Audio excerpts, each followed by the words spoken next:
इस लेक्चर में हम लेक्चरर मैथमेटिक्स की जो एमसीक्यूज बेस्ड प्रिपरेशन है उसके हिसाब से इस चैप्टर का एक क्विक रिव्यू करेंगे और आप इस चैप्टर को तैयार कर लेंगे।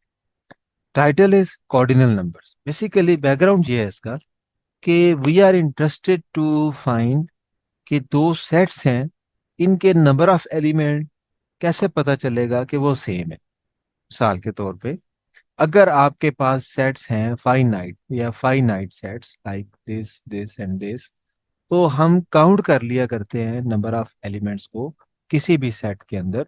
और अगर दो सेट्स के नंबर ऑफ एलिमेंट्स सेम है तो हम कहते हैं they have same number of elements.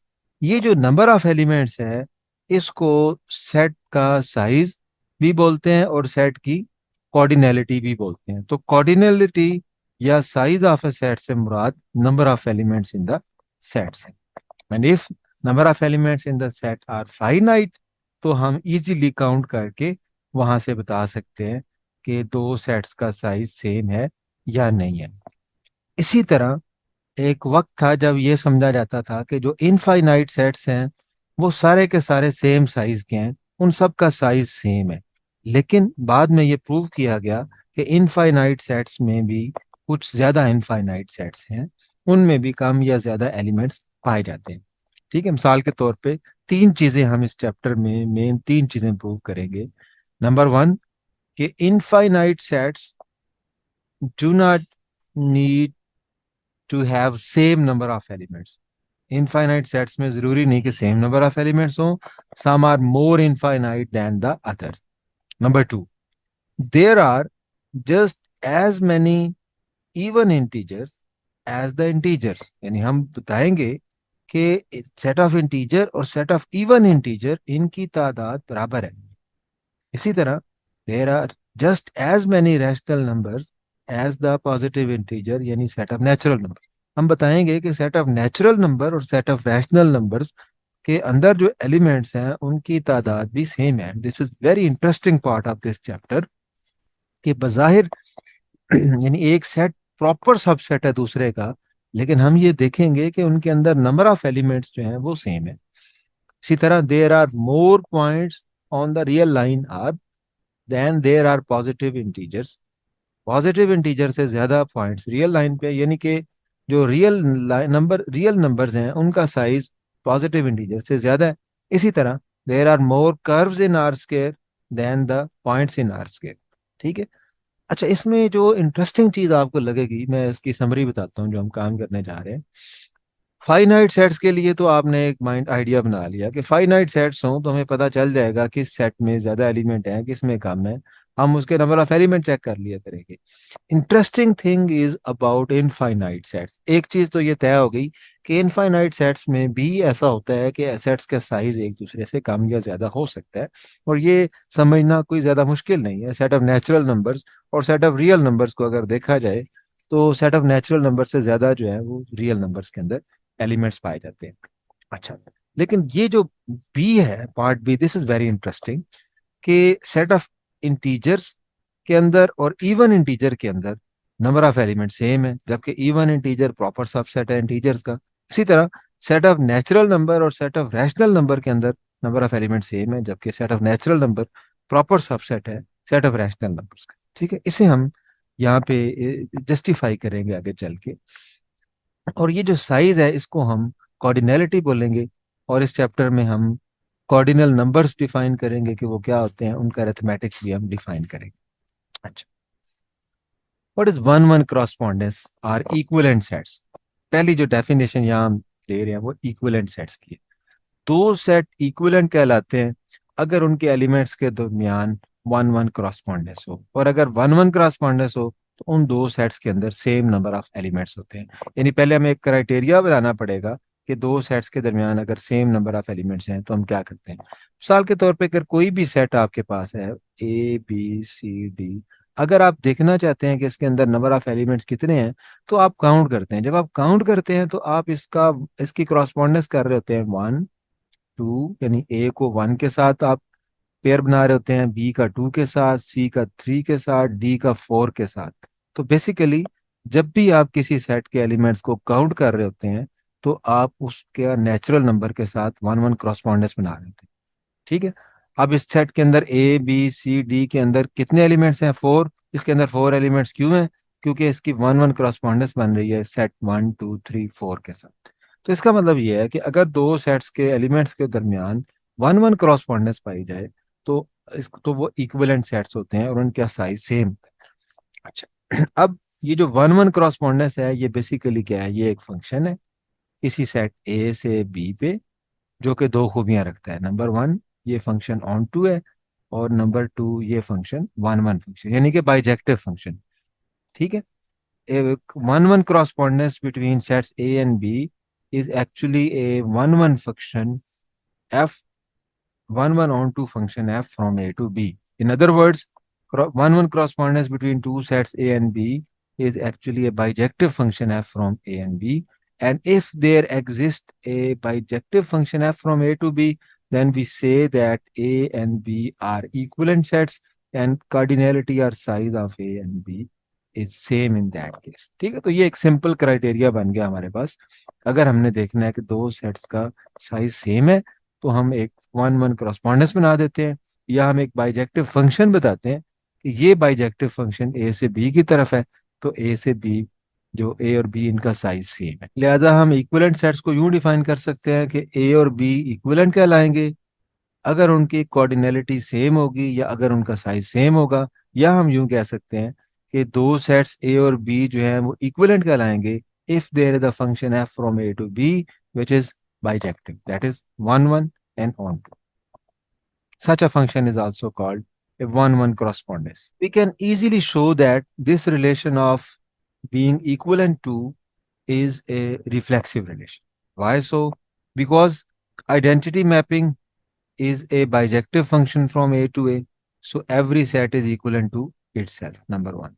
Number two, if F is a bijective mapping from A to B, then F inverse is also a bijective mapping from B to A. So if A is equivalent to B, this implies B is also equivalent to A.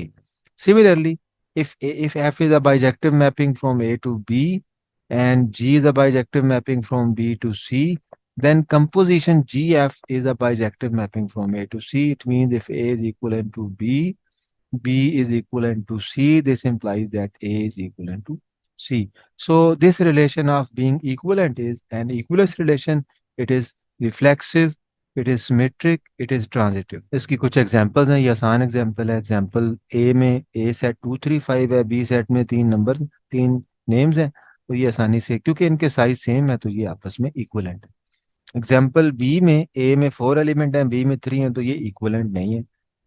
Example C, this is very interesting and very important example. अब यहाँ पे इसका theme याद रखना है आपने, आप main point याद करते जाएं। इस एग्जाम्पल में बेसिकली हम ये साबित कर रहे हैं कि unit interval 0 1 is equivalent to any interval a b where a b are real number and a is less than b. तो यूनिट इंटरवल 0 1 किसी भी इंटरवल के इक्वलेंट है। आगे चल के आप देखेंगे कि आप प्रूव कर सकते हैं कि कोई भी दो इंटरवल, खा वो क्लोज हैं, खा वो ओपन इंटरवल हैं, खा वो हाफ ओपन इंटरवल हैं, हाफ क्लोज, ठीक है, या half close half open interval है, किसी भी टाइप का इंटरवल है, ये सारे के सारे इंटरवल आपस में इक्विवेलेंट होते हैं। ठीक है। अच्छा, इस वक्त हमने प्रूव करना है कि 0 1 is equivalent to A B, तो हमें एक बाइजेक्टिव मैपिंग चाहिए है 0 1 से ए बी पे। तो वो mapping F from I to S define की जाती है, F of X equal to B minus A X plus A. आसानी से आप प्रूव कर सकते हैं कि ये 1 1 भी है, ऑन टू भी है। इसका एंड पॉइंट पे वैल्यू देख लें, एफ अगर जीरो पे अप्लाई करते हैं, एक्स जीरो है मल्टीप्लाई होकर तो ए आ जाएगा। एफ अगर वन पे अप्लाई करते हैं तो ये ए माइनस ए कैंसिल होके बी आ जाएगा। तो इसका मतलब ये है कि ये एक एक मैपिंग है 0 1 से ए बी पे। We can see that this is bijective mapping. तो आप याद करते, एक तो आपने ये मैपिंग याद करनी है। 0 1 और ए बी इंटरवल को इक्विवेलेंट प्रूव करने के लिए आपको बाइजेक्टिव फंक्शन देना है, तो ये बाइजेक्टिव फंक्शन बेसिकली आपने याद करते आना है। अब हम अपने इंटरेस्टिंग फैक्ट की तरफ आ रहे हैं, जिसमें हम ये साबित करने जा रहे हैं जो हमने क्लेम किया था कि सेट ऑफ नेचुरल नंबर्स 1 2 3 और set of even number, even natural numbers 2 4 6, इन दोनों का साइज सेम है, they are same in numbers. ठीक है। अच्छा, इसके लिए अब जाहिर देखने में तो ये लग रहा है कि नेचुरल नंबर से हाफ है इवन नंबर्स, क्योंकि हमने ऑड नंबर्स को स्किप कर दिया और इवन नंबर लिए। और हम ये भी जानते हैं कि जब नेचुरल नंबर्स को में से इवन नंबर्स को माइनस करते हैं तो नॉन एम्प्टी आता है, क्योंकि ऑड ऑड नंबर्स आते हैं हमारे पास आंसर में।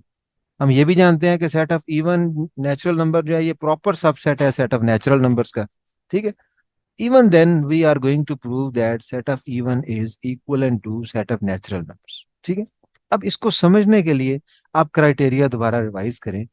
दो सेट्स का साइज सेम होगा अगर उनके दरमियान वन वन क्रॉसपॉन्डेंस पाई जाए, या अगर कोई बाइजेक्टिव फंक्शन आपको मिल जाए। अब समझने के लिए ये थोड़ा आसान कर दूं मैं, एक एग्जांपल दे। फर्ज करो कि देखो एक सेट ए है, इसके अंदर एलिमेंट्स हैं 1 2 एंड 3। इसके अंदर 3 एलिमेंट्स है, number of elements in A is equal to 3। अब हम क्या करते हैं, हम इस सेट को 2 से मल्टीप्लाई कर देते हैं, 2a बन जाएगा। अब 2a से क्या होगा, ये हर वन वन 2 बन जाएगा, 2 4 बन जाएगा, और 3 क्या बन जाएगा, ये 6 बन जाएगा। हुआ क्या है, हुआ ये है कि हमारे पास एक सेट था 3 एलिमेंट्स का, हमने उसको एक 2 से मल्टीप्लाई किया, उसके हर एलिमेंट्स को, एक नया सेट बन गया। लेकिन साफ जाहिर है ए के अगर 3 एलिमेंट्स हैं तो आपने 3 के 3 एलिमेंट्स को 2 से मल्टीप्लाई किया, तो जो नया सेट बनेगा उसके भी नंबर ऑफ एलिमेंट्स तो 3 रहेंगे। अगर किसी सेट को आप किसी नंबर से मल्टीप्लाई करते हैं तो उसके नंबर ऑफ एलिमेंट में तो कोई फर्क नहीं पड़ता। Same is the case here. हमारे पास सेट ऑफ नेचुरल नंबर था 1 2 3 4 5। हमने क्या किया, हमने सिंपली उसको 2 से मल्टीप्लाई कर, 1 कन्वर्ट हो गया 2 में, 2 कन्वर्ट हो गया 4 में, 3 कन्वर्ट हो गया 6 में। लेकिन अब इन सबको 2 से मल्टीप्लाई किया तो ये एलिमेंट्स तो 2 टाइम्स हो गए, इनकी न्यूमेरिकल वैल्यू 2 टाइम्स होगी, लेकिन टोटल नंबर ऑफ एलिमेंट पे तो कोई फर्क नहीं पड़ता। इसका मतलब है कि N and E are equivalent. और बाइजेक्टिव फंक्शन की फॉर्म में आप कह सकते हैं कि एन से ई पे आपके पास एक बाइजेक्टिव फंक्शन है, f of x is equal to 2x। f of x is equal to 2x। We can easily prove that this is one one onto function। Now this is bijective function। ये यहाँ से अब आपको एक ऐसी example मिल गई है कि e एक प्रॉपर सबसेट था सेट ऑफ नेचुरल नंबर्स का, और size of e is same as the size of n। Same cardinality, same size, same number of element. Finite case में ऐसा नहीं होता। फाइनाइट केस में अगर कोई सेट प्रॉपर सबसेट है किसी सेट का तो उसके नंबर ऑफ एलिमेंट फिर उससे कम होते हैं। इनफाइनाइट केस में आपको ऐसा सबसेट मिल जाता है जिसका साइज सेट के साइज के बराबर है। यहाँ से हमें एक नई करेक्टराइजेशन मिलती है इनफाइनाइट सेट्स की, और we can give the result, we can give the new definition of infinite set. Definition 6.2, a set S is infinite if it has same cardinality as a proper subset of itself। कोई set infinite कहलाता है अगर उसका size अपने ही proper subset के size के equal हो जाए, otherwise S is said to B finite. ठीक है। अब नेक्स्ट एग्जांपल्स में मैं आपको बता देता हूँ, आप याद कर लें, और आप बाइजेक्टिव मैपिंग्स बनाएंगे और ढूंढेंगे। साल के तौर पे जैसे हमने अभी प्रूव किया, set of even number equivalent है सेट ऑफ नेचुरल नंबर्स के। ऑड को भी प्रूव किया जा सकता है, इवन ऑड को आपस में भी इक्वलेंट प्रूव किया जा सकता है। और सेट ऑफ नेचुरल नंबर को प्रूव किया जा सकता है होल नंबर के इक्विवेलेंट, इसको प्रूव किया जा सकता है सेट ऑफ इंटीजर के इक्विवेलेंट, इसको प्रूव किया जा सकता है सेट ऑफ रैशनल के इक्विवेलेंट, और इनको प्रूव किया जा सकता है set of natural N cross N के इक्विवेलेंट। इसी तरह आपने देखा कि यूनिट इंटरवल जो है 0 1 से प्रूव किया गया इंटरवल ए बी के इक्विवेलेंट। सिमिलरली मैंने आपसे कहा कि आप प्रूव कर सकते हैं कि जितने भी ओपन और क्लोज इंटरवल्स हैं ये सारे के सारे आपस में इक्विवेलेंट हैं, और आपको बाइजेक्टिव मैपिंग देना। नेक्स्ट आप आगे चल के प्रूव करेंगे कि n is not equivalent to 0 1 interval, और आगे ये भी प्रूव करेंगे कि 0 1 interval is equivalent to set of all real numbers. ठीक है। इसी तरह we will prove that set of natural is not equivalent to set of real भी और सेट ऑफ इरेशनल भी। ये भी हम प्रूव कर सकते हैं। तो ये कुछ एग्जांपल्स हैं, आप जहन में रख लें। आगे आपको डिफरेंट मैपिंग्स भी मिलती जाएंगी जो बाइजेक्टिव होंगी, जो इससे ये प्रूव होगा, या आपको कुछ रिजल्ट्स हम आगे देखेंगे जिनसे ही हम प्रूव करेंगे। अब हमारे पास कुछ डेफिनेशंस हैं, denominable set, countable set, uncountable set. ठीक है। आप देखें इससे पहले हमारे पास सेट दो तरह के थे। एक था फाइनाइट सेट्स और दूसरा था इनफाइनाइट सेट्स। ठीक है, यानी कि फाइनाइट और इनफाइनाइट दो कैटेगरीज थी। अब जो इनफाइनाइट हैं, इनकी हम मजीद दो कैटेगरीज बनाने लगे। इनफाइनाइट में से वो सेट्स जो वो तमाम सेट जो सेट ऑफ नेचुरल नंबर के इक्विवेलेंट हैं, यानी जिनका साइज नेचुरल नंबर के साइज के बराबर है। ऊपर अभी मैंने ढेर सारे एग्जांपल दी जो सेट ऑफ नेचुरल नंबर के इक्विवेलेंट थे। वो तमाम इनफाइनाइट सेट्स जो सेट ऑफ नेचुरल नंबर्स के इक्विवेलेंट हैं। क्या मतलब है इस बात का? इस बात का मतलब ये है कि वो तमाम सेट्स जिनको जिनकी वन वन क्रॉसपॉन्डेंस की जा सके सेट ऑफ नेचुरल नंबर से। क्या मतलब इसका? इसका मतलब ये कि एक बाइजेक्टिव फंक्शन पाया जाए ए से एन या एन से ए पे, तो फिर आप कहेंगे कि ए और एन आपस में इक्विवेलेंट हैं। और वो तमाम सेट जो सेट ऑफ नेचुरल नंबर के इक्विवेलेंट होंगे उन्हें हम कहेंगे काउंटेबली इनफाइनाइट या डिनोमिनेबल सेट। ठीक है, तो फिर सुन लें। इनफाइनाइट सेट्स में से वो तमाम सेट्स जो सेट ऑफ नेचुरल नंबर के इक्विवेलेंट होंगे, यानी जिनका size set of natural number के साइज के बराबर होगा, यानी जो जिनकी सेट ऑफ नेचुरल नंबर के साथ वन वन क्रॉसपॉन्डेंस बन जाएगी, यानी जहां आप प्रूव कर सकेंगे कि एक बाइजेक्टिव फंक्शन है सेट ऑफ नेचुरल नंबर से ए पे या ए से सेट ऑफ नेचुरल नंबर पे। इन सेट्स को हम कहते हैं डिनोमिनेबल सेट्स, या इनका दूसरा नाम है काउंटेबली इनफाइनाइट सेट्स। ठीक है, अच्छा। और नेक्स्ट, दूसरे इनफाइनाइट सेट्स वो हैं जो सेट ऑफ नेचुरल नंबर के इक्विवेलेंट नहीं है। मिसाल के तौर पे ऊपर बात की है, कुछ एग्जांपल बताता हूँ मैं आपको। Zero one interval set of natural के इक्विवेलेंट नहीं है। Set of real number set of natural के इक्विवेलेंट नहीं है। Set of irrational set of natural के इक्विवेलेंट नहीं है। तो ऐसे सेट्स को हम कहते हैं नॉन डिनोमिनेबल, या हम कहते हैं अनकाउंटेबल सेट्स। ठीक है। अब अब दोबारा रिपीट करें। अब हमारे सामने जो टाइप्स हैं सेट्स की, वो एक तो है फाइनाइट सेट्स, ठीक है, जिसके नंबर ऑफ एलिमेंट्स फाइनाइट। एक है डिनोमिनेबल सेट्स जो सेट ऑफ नेचुरल नंबर के इक्विवेलेंट हो। और एक है अनकाउंटेबल सेट्स जो सेट ऑफ नेचुरल नंबर के इक्विवेलेंट नहीं है। ठीक है, अच्छा। अब अब हम इस तरह से भी कह सकते हैं काउंटेबल अनकाउंटेबल की फॉर्म में कि हमारे पास सेट्स दो तरह के हैं। एक वो जो काउंटेबल है और एक वो जो अनकाउंटेबल है। कौन कौन से आएंगे काउंटेबल सेट्स में? कौन कौन से आएंगे और अनकाउंटेबल में कौन? काउंटेबल सेट्स में जितने भी फाइनाइट सेट्स हैं वो सारे काउंटेबल हैं, प्लस जो काउंटेबल इनफाइनाइट यानी जो डिनोमिनेबल हैं वो भी काउंटेबल है। ठीक है, तो काउंटेबल सेट्स अगर हम कहेंगे ना सेट काउंटेबल है, इसका क्या मतलब है? काउंटेबल सेट या तो फाइनाइट होता है या डिनोमिनेबल होता है। डिनोमिनेबल का मतलब कि वो equivalent to set of natural number होता है। तो इसका मतलब है कि सेट काउंटेबल का क्या मतलब? Countable set is either finite और काउंटेबली इनफाइनाइट यानी denominable. And what is uncountable set?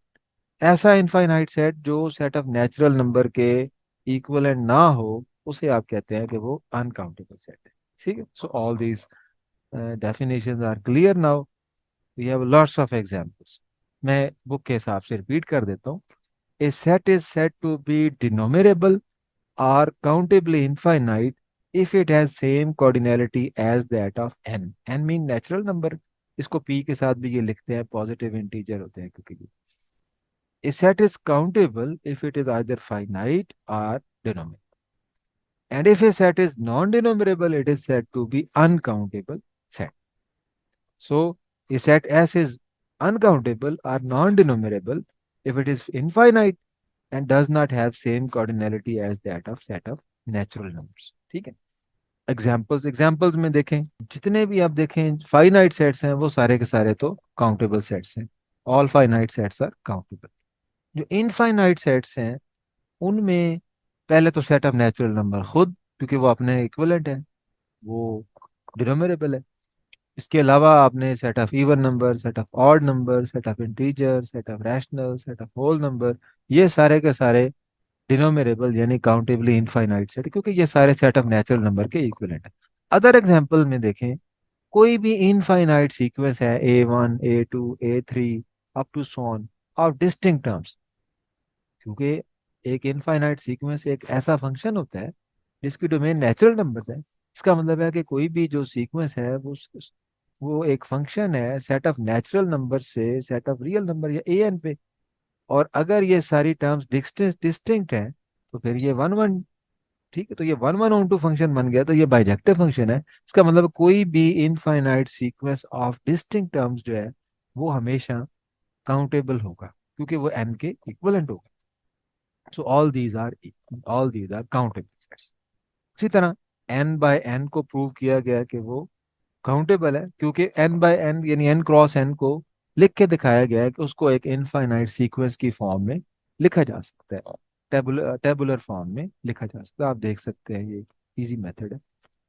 इसी तरह ये सेट ऑफ होल नंबर्स की बात की जा रही है, वो भी इक्विवेलेंट टू n है। कैसे इक्विवेलेंट टू n है? ये मैपिंग दी हुई है 2 raised to power r 2s+1। Her positive integer को हम यूं लिख सकते हैं 2 raised to power r 2s+1। और एक मैपिंग डिफाइन कर दी गई है यहाँ पे सेट ऑफ नेचुरल नंबर से n क्रॉस n, यहाँ पे होल नंबर है। बेसिकली आपको लिखना चाहिए f from n to w cross w, it is defined by f of a is equal to order pair rs, और हर rs से एक नेचुरल नंबर बन रहा है, ठीक है। तो क्योंकि n क्रॉस n जो है वो काउंटेबल है, तो इससे ये साबित किया जा सकता है कि w क्रॉस w भी काउंटेबल है और w भी इनफैक्ट काउंटेबल है। Next, every infinite set contains a subset which is denominable. कोई भी सेट जो इनफाइनाइट सेट है, खा वो खुद अनकाउंटेबल हो, लेकिन उसका एक फाइनाइट या डिनोमिनेबल सबसेट जरूर हो। फाइनाइट तो होता ही है, हर इनफाइनाइट सेट का वो का सबसेट, एम्प्टी सेट जो है वो फाइनाइट है, हर इनफाइनाइट सेट का सबसेट है।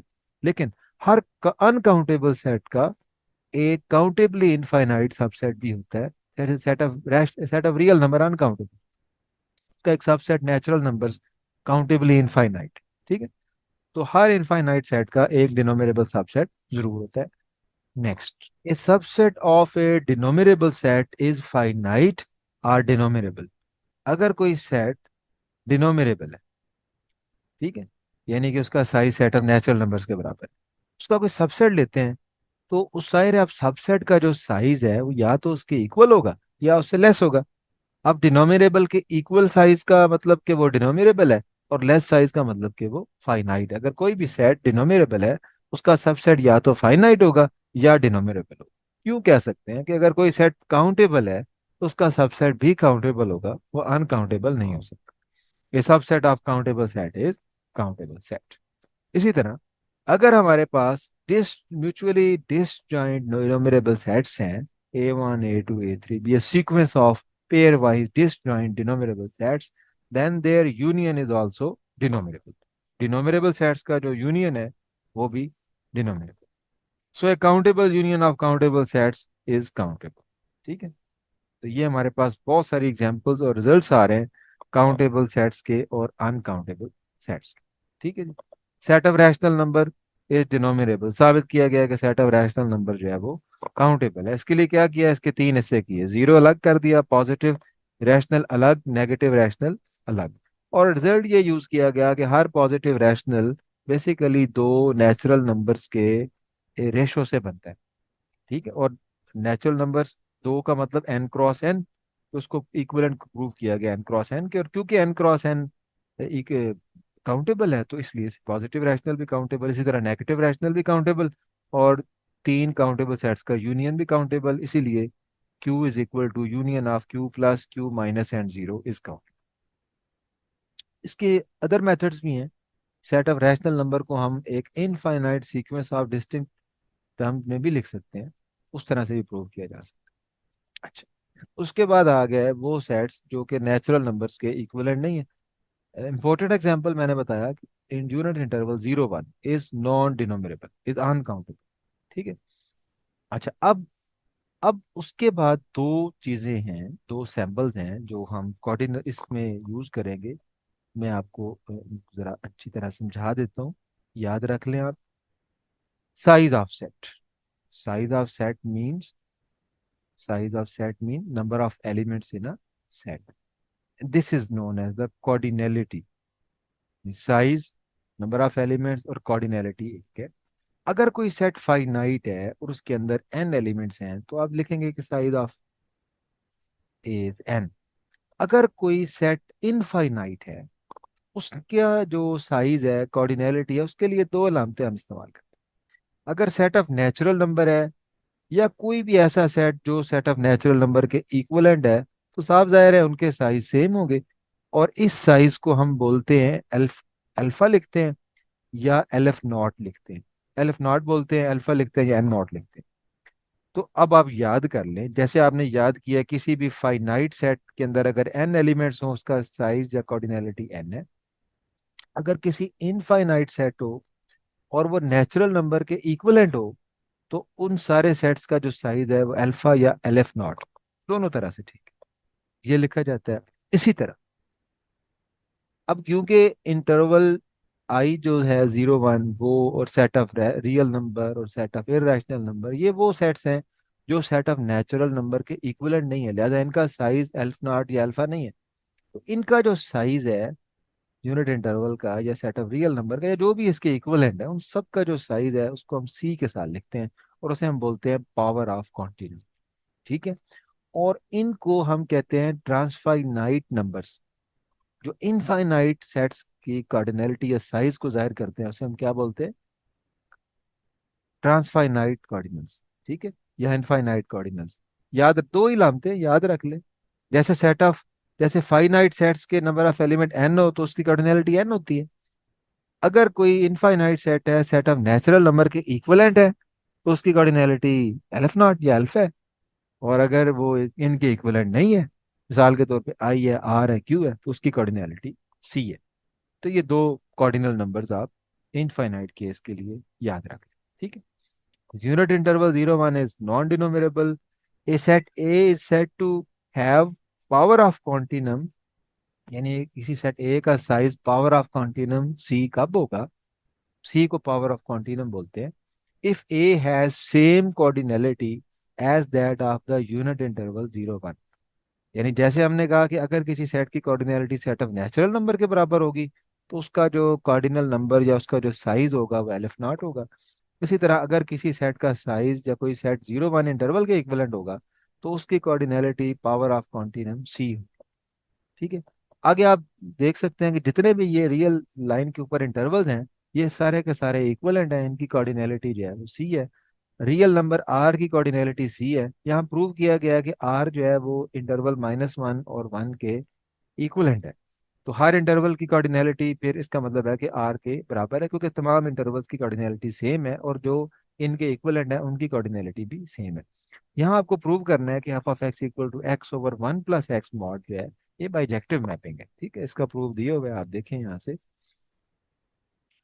अच्छा, इसी तरह अब ये कार्डिनल नंबर्स आ गए। Size of A and A और cardinal A A mod is equal to B mod if and only if A is equal to B. Finite cardinal number से मुराद आम नेचुरल नंबर्स हैं। ठीक है, इसमें कोई कंफ्यूजन नहीं है हमें। ट्रांसफाइनाइट कार्डिनल नंबर मैंने बताया कि अगर सेट इक्वलेंट टू एन है तो फिर aleph naught, if and only if A is equivalent to N. और अगर ए का साइज सी के बराबर है, सॉरी, अगर अगर A equivalent to I unit interval है, तो उसका जो साइज है वो पावर ऑफ कॉन्टिनम है। तो दो ट्रांसफाइनाइट नंबर्स हैं, एल्फ नॉट और सी। ठीक है, और अब आपको याद हो गया किस किस का साइज सी है और किस किस का साइज एल्फ नॉट है। ये हमने 3 पॉइंट में बयान कर दिया। ए इज डिनोमिनेबल आर काउंटेबली इनफाइनाइट, तो उसका साइज एल्फ नॉट होगा। ए अगर काउंटेबल है, उसका मतलब है कि साइज ऑफ ए या फाइनाइट है या एल्फ नॉट है। ए का साइज अगर पावर ऑफ कॉन्टिनम है, इसका मतलब कि ए का साइज सी है। नेक्स्ट है ऑर्डरिंग ऑफ कॉर्डिनल। अब कॉर्डिनल नंबर्स क्या है? 1 2 3 है। कॉर्डिनल नंबर से मुराद साइज है ना सेट्स के। अगर वो एम्प्टी सेट है तो साइज 0 है। 1 एलिमेंट है तो 1 2 0 1 2 3 4, ये सारे के सारे फाइनाइट कॉर्डिनल नंबर्स हैं। और उसके बाद इनफाइनाइट कॉर्डिनल नंबर में से जो एल्फ नॉट है, अल्फा है, which is this is greater than every finite cardinal. यानी 0 < 1, 0 < 1, 1 < 2, < 3 up to so on less than, कौन आएगा पहले? एल्फ नॉट आएगा, अल्फा, फिर उसके बाद क्या आएगा? सी, अल्फा लेस देन सी। तो कार्डिनल नंबर्स के दरमियान भी ऑर्डर पाया जाता है, कोई से दो कार्डिनल नंबर या इक्वल होंगे या लेस होंगे या ग्रेटर होंगे। तो एक ट्राइकोटोमी प्रॉपर्टी यहाँ भी पाई जाती है। अगर आप कोई ए से बी पे अगर आप कोई वन वन फंक्शन बनाते हैं, one one function F from A to B, तो size of A is always less equal to size of B. ठीक है, ये नोटेशंस हैं, आप इजीली अंडरस्टैंड कर सकते हैं। देयर आर सर्टेन एग्जांपल्स जिनकी मदद से बताया गया है कि कोई भी फाइनाइट सेट होगा तो उसका जो साइज एन है वो लेस देन है एलिफ नॉट यानी अल्फा के, और elif not alpha less than है सी के। ठीक है, उसके बाद कैंटर्स थ्योरम इज वेरी इंटरेस्टिंग, आसान है थे। ये थ्योरम सिर्फ ये कहता है कि अगर कोई सेट ए है तो ए का जो साइज है ए के पावर सेट के साइज से कम होगा। For any set A cardinality of A is less than the cardinality of power set of A. ठीक है, अगर किसी सेट का साइज अल्फा है तो उसके पावर सेट का size two raise to power alpha होता है। यानी ना सिर्फ फाइनाइट केस में बल्कि इनफाइनाइट केस में भी एक सेट का जो पावर सेट होता है उसका साइज सेट से ज्यादा होता है। अब यहाँ बड़ा इंटरेस्टिंग बात यह है कि देखें, अब एक क्वेश्चन राइज होते हैं यहाँ पे कुछ, और बड़े नेचुरल और बड़े इंटरेस्टिंग क्वेश्चन है अगर आप समझते हैं इनको। मसलन देखें, 0 < 1 < 2 < 3 एलिफ नॉट एन नॉट भी लिखते हैं < c, ये तो हो गया ठीक है। अब देखिए, जो सेट ऑफ नेचुरल नंबर है इसका साइज एलिफ नॉट या अल्फा है, और जितने भी सेट काउंटेबल हैं सबका साइज। हमने कहा कि एक सेट का जो साइज है वो लेस होता है उसके पावर सेट के साइज के। अब अगर एन का साइज अल्फा है तो पावर सेट ऑफ एन क्या होगा, two raise to power aleph naught. ठीक है, इसका मतलब किसी भी सेट का अगर साइज अल्फा है तो alpha is less than two power. इसका मतलब क्या, इसका मतलब ये है कि देखो, एक तरफ जो है एल्फ नॉट वो लेस था सी से क्योंकि ये कार्डिनैलिटी एन की है या आर की है। दूसरी तरफ अल्फा लेस है two raise to power alpha से क्योंकि जो पावर सेट ऑफ एन है उसका साइज अल्फा से ज्यादा है। अब क्वेश्चन ये पैदा होता है कि what is relationship between C and two raise to power alpha, and we can easily prove that 2 raised to power alpha is equal to c। Basically ये 2 raised to power alpha ही है c। ठीक है, इसका मतलब है कि n के बाद जो पावर सेट ऑफ n है वो भी अनकाउंटेबल है, power set of n is uncountable. तो अगर कोई सेट काउंटेबल है तो उसका जो पावर सेट है वो अनकाउंटेबल हो जाता है क्योंकि उसका साइज उससे ज्यादा होना है। ठीक है, अच्छा, next is Schroeder Bernstein theorem. This is very simple. क्या स्टेटमेंट है इसकी, ये मैं आपको एक्सप्लेन कर देता हूँ, कि मैं अरेज कर लूँ। ओके, ये जो रिलेशन है लेस इक्वल का, जैसे नंबर्स के लिए ये रिफ्लेक्सिव होता है ट्रांजिटिव होता है, इसी तरह ये कॉर्डिनल नंबर्स के लिए भी है।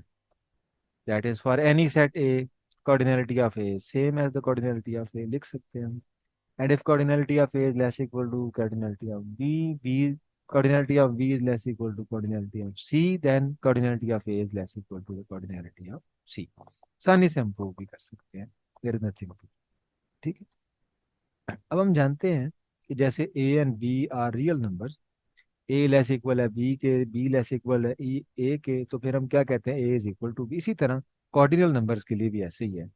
If A cardinal number a is less equal to cardinal number b and b cardinal number is less equal to cardinal number of a, then cardinality of a and b are same। इसे basically use किया जाता है, यही श्राउडर Bernstein theorem है। इसको use करके two raise to power alpha को C के बराबर प्रूव किया जाता है। ठीक है, नेक्स्ट एक थ्योरम है हमारे पास, एक्स वाई और एक्स वन ऐसे सेट्स हैं कि एक्स वन कंटेन करता है वाई में, वाई कंटेन करता है एक्स में। अगर एक्स और एक्स वन की का साइज सेम है तो फिर एक्स और वाई का साइज भी सेम है। ये this is much like a sandwich theorem. Next law of trichotomy, ये एक्सप्लेन कर दिया गया, जस्ट लाइक रियल नंबर। इसके बाद कॉन्टिनम हाइपोथेसिस, ये भी एक्सप्लेन कर दिया। मैंने आपको बताया कि जो एल्फ नॉट या अल्फा है वो कार्डिनैलिटी एन की है, और जो पावर सेट ऑफ एन की है वो two raise to power aleph naught है। और हमने कहा cardinality of a set is less than the cardinality of its power set. तो एल्फ नॉट लेस है two raise to power aleph naught के, और एल्फ नॉट सी से भी लेस है। तो what is relationship between two raise to power aleph naught and C, this is the relation, two raise to power aleph naught is equal to C. Next is very important, continuum. Hypothesis ये है कि एक सवाल पैदा होता है ना कि एल्फ नॉट कॉर्डिनलिटी है, फिर उससे अगला सी है, क्या एल्फ नॉट और सी के दरमियान में भी कोई साइज है? तो answer is no. There exist no cardinal number beta size that aleph naught less than beta less than C. ठीक है, वो सी और एल्फ नॉट के दरमियान और कोई भी कॉर्डिनल नंबर नहीं है। नेक्स्ट कॉर्डिनल अरिथमेटिक्स है। कॉर्डिनल नंबर्स को ऐड कैसे करना है, इनको मल्टीप्लाई कैसे करना है, दिस इज ऐड कैसे करना है। दो सेट्स हैं, एक के अंदर 3 एलिमेंट हैं, दूसरे के अंदर 5 एलिमेंट हैं। तो 3 और 5, अब अगर वो डिसजॉइंट है तो जो उनका यूनियन होगा उसके अंदर कितने एलिमेंट होंगे? 8 एलिमेंट होंगे। ठीक है, तो यही यहाँ बयान किया गया। अल्फा एंड बीटा भी cardinal number, A and B disjoint sets हैं, एक की कॉर्डिनलिटी अल्फा है, दूसरे की बीटा है। उनका जो सम है उसकी कॉर्डिनलिटी क्या क्या होगी? वो जो सम अल्फा प्लस बीटा है वो क्या होगा? ए यूनियन बी के साइज के बराबर। ठीक है, अगर ए और बी डिसजॉइंट नहीं है तो उनको डिसजॉइंट बनाया जा सकता है। कैसे बनाया जा सकता है? ए का कार्टियन प्रोडक्ट ले लें वन के साथ, एक सेट जिसमें सिर्फ वन पड़ा है, और बी का कार्टियन प्रोडक्ट ले लें एक सेट जिसमें सिर्फ टू पड़ा है। तो जो नए सेट आएंगे ए डैश बी डैश, उनका साइज वही होगा जो ए और बी का होगा, और आपकी डेफिनेशन पूरी हो जाएगी। क्योंकि हर दो सेट ए और बी जरूरी तो नहीं कि वो डिसजॉइंट हो, लेकिन उनके कार्डिनलिटी को ऐड करने के लिए आपको डिसजॉइंट करना पड़ता है। But the thing is very simple, the sum of two cardinal number is same as the sum of two numbers. Next are some trivial properties. M और एन अगर फाइनाइट कॉर्डिनल हैं तो उसका जो सम है वो ऐसे ही है जैसे नेचुरल नंबर का सम। और इन्फिनिटी के साथ बिहेवियर आपको याद है, अगर कोई नेचुरल नंबर एल्फ नॉट के अंदर ऐड हो तो आंसर एल्फ नॉट ही आएगा। नीचे एग्जांपल भी दी हुई है। एक सेट का साइज एन है, एक एल्फ नॉट है, उनका यूनियन का एल्फ नॉट है। इन्फिनिटी प्लस इनको जरा इन्फिनिटी को जेन में रखें, आपको समझ आ जाएगी। Infinity plus infinity is infinity, example is there. C भी इनफाइनाइट है ना बेसिकली, सी भी infinity plus infinity is infinity, example is there. अब दो कॉर्डिनल नंबर का प्रोडक्ट कैसे आएगा? अगर एक सेट है ए उसका साइज अल्फा है, दूसरा सेट बी उसका साइज बीटा है, तो अल्फा बीटा किसका साइज है? Alpha beta is the size of Cartesian product A and B, A cross B का साइज। इस तरह कार्डिनल नंबर्स को मल्टीप्लाई भी किया जा सकता है। Now properties of multiplication.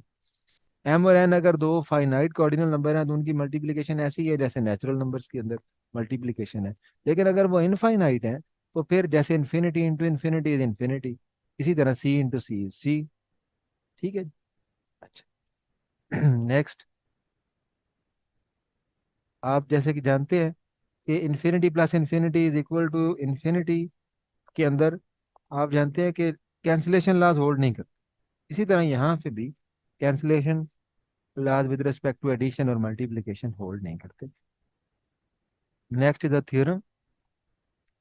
If alpha and beta are non-zero cardinal numbers such that beta infinite है और अल्फा का साइज बीटा से लेस है, तो बीटा इनफाइनाइट है तो आप इसको बीटा को एज ए इंफिनिटी लें।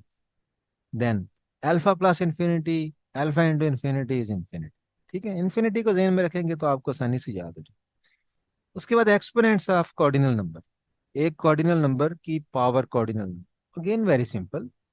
मिसाल के तौर पे 2 रेज टू पावर 3, अगर एक सेट का साइज 2 है और एक का 3 है, 2 raise to power 3, what will be 2 raise to power? 2 raise to power 3 किसका साइज होगा? This is actually the number of functions from B to A. ठीक है, ये denote the set of all function from B to A. ये नीचे example भी दी हुई है। ए अगर 1 2 है, बी एक्स वाई जेड है, A raise to power B क्या होगा? A raise to power B से बना set of all function from B to A is equal to the number of functions. Let alpha and beta be cardinal numbers, A and B be sets. A की cardinality alpha है, B की cardinality beta है। Alpha to the power beta is denoted and defined by alpha raise to power beta is A power B. A power B का मतलब set of all functions, number of all functions from B to A. ठीक है, जहाँ पे ये कुछ results हैं जो अगेन वेरी ऑब्वियस। कैसे ऑब्वियस हैं देखें। C raise to power aleph naught, इसको सॉल्व करना है कि सी की पावर एल्फ नॉट क्या है। अब सी खुद क्या है, C to power aleph naught है। एल्फ नॉट मैंने कहा था infinity into infinity is infinity, two raise to power aleph naught क्या है, सी है। इसका मतलब C raise to power aleph naught is again C, nothing greater than C. और C raise to power C क्या है, सी को क्या लिखेंगे, two raise to power aleph naught. अब एल्फ नॉट इंटू सी क्या होगा, ये इनमें देखना होता है कि बड़ा नंबर कौन सा, आंसर बड़ा नंबर आएगा। एल्फ नॉट और सी में सी बड़ा, सी आंसर आएगा, two raise to power C. So C raise to power C is actually two raise to power C, यूं कह सकते हैं C power C is cardinality a of power set of r, 2 power c is cardinality of power set of r। ठीक है, so this is all about the cardinal numbers. अब आप इसकी exercises में देखिएगा, बहुत सारी एग्जांपल्स मिल जाएंगी, बहुत सारे बाइजेक्टिव फंक्शन मिल जाएंगे जो आपको चाहिए। इसे अब आप प्रिपेयर कर लेंगे। नेक्स्ट हम क्विक रिव्यू करेंगे ऑर्डिनल नंबर्स का।